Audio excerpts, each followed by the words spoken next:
गोपियां मौन खड़ी हैं। बोले श्याम सुंदर, आप बड़ा भारी उपदेश करते हैं। हम आई हैं आपके पास कि आपने हमें बुलाया है। आप यदि प्रेम भरी बातें ना करते तो हम आपसे कभी प्रेम नहीं करते। अब जब आपसे प्रेम कर लिया, जब आपके पास में हम आ गई, अब आप वापस जाने को कह रहे हो? नहीं श्याम सुंदर, हम वापस नहीं जा सकते। सर्वस्व त्याग कर आई हैं अपना, अब वापस कैसे चली जाए? अगर हमें ऐसा पता होता ना कि इस प्रेम में इतना कष्ट होता है, तो गोविंद सही कहती है, कभी आपसे प्रेम नहीं करती। ये तो सत्यता है। पहले प्रेमी मीठी मीठी बातें करता है, जब हम उससे प्रेम करने लगती हैं, जब ऐसा लगता है कि जीवन में अब उसके सिवा कुछ है नहीं, सर्वस्व अब वही है, और उस घड़ी में वो हमें छोड़कर चला जाता है, मुड़कर देखता भी नहीं है। वही आप कर रहे हैं। आपने हमें आश्वासन दिया था, आपने हमसे प्रेम किया था, आपने हमसे प्रेम भरी बातें की थी, आपने वेणु बजाई, आपने हमारा नाम गाया, और कह रहे हो क्यों आई हो?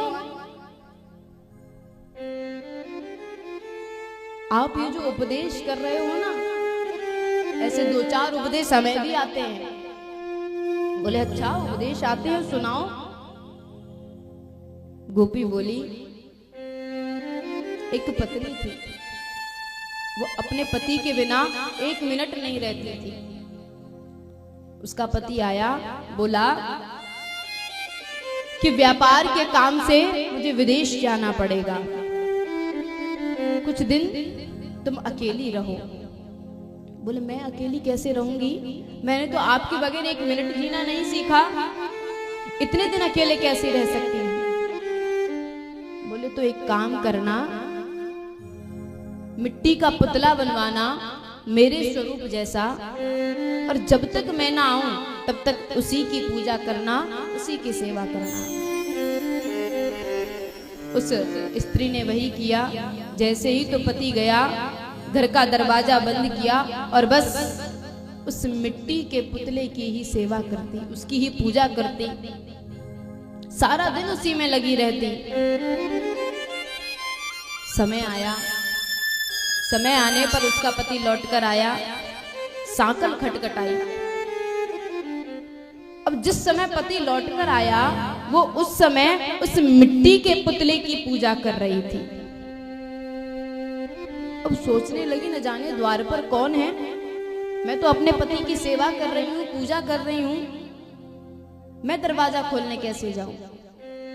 श्याम सुंदर, हम आपसे प्रश्न कर रही हैं, बताओ उसको दरवाजा खोलने जाना चाहिए कि नहीं? बोले हाँ बिल्कुल जाना चाहिए। जब सांचे का पति सामने आ गया तो मिट्टी के पुतले की पूजा क्यों करनी? बोले वही तो हम आपसे कह रही हैं। अभी तक हम हाड़ मास के पुतलों की पूजा कर रहे थे, हाड़ मास के पुतलों की सेवा कर रहे थे। आत्मा के पति तो आप है ना, इसलिए जब आप हमें मिल गए तो अब हम उनके पास में क्यों जाएं? आत्मा का संबंध तो केवल आपसे है, आत्मा का संबंध केवल गोविंद से है। जब आप ही हमें मिल गए हैं तो अब हम क्यों उनके पास में जाएंगे? क्यों न हाड़ मास के पुतलों की सेवा करेंगे? वो तो हमारे लिए पुतले हैं। मीराबाई कहती थी, ऐसे वर को क्या वर जो जन्म लिए मर जाए, और वरवरिए गोपाल जू जस चुड़लो अमर हो ही जाए। क्या वरना ऐसे वर को जो आज है कल नहीं, जो सुख में है दुख में नहीं, क्या पता कब छोड़कर चला जाए। यदि पति बनाना है तो श्याम सुंदर को पति बनाओ, यदि प्रेम करना है तो गोविंद से प्रेम करो, मेरे श्याम सुंदर से प्रेम करो। जब उससे हम जुड़ेंगे तो वास्तविक रूप से अमर हो जाएंगे। गोपियां बोली, गोपाल हम वापस लौट कर नहीं जा सकते, हम सर्वस्व त्याग कर आएंगे। अब क्या है हमारा? अब कुछ भी हमारा नहीं है, बस आप ही हमारे हैं। और यदि आपने भी नहीं अपनाया तो श्याम सुंदर हम कहाँ जाएंगे? किसका सहारा है हमें? अब तो केवल आपका ही सहारा है प्यारे।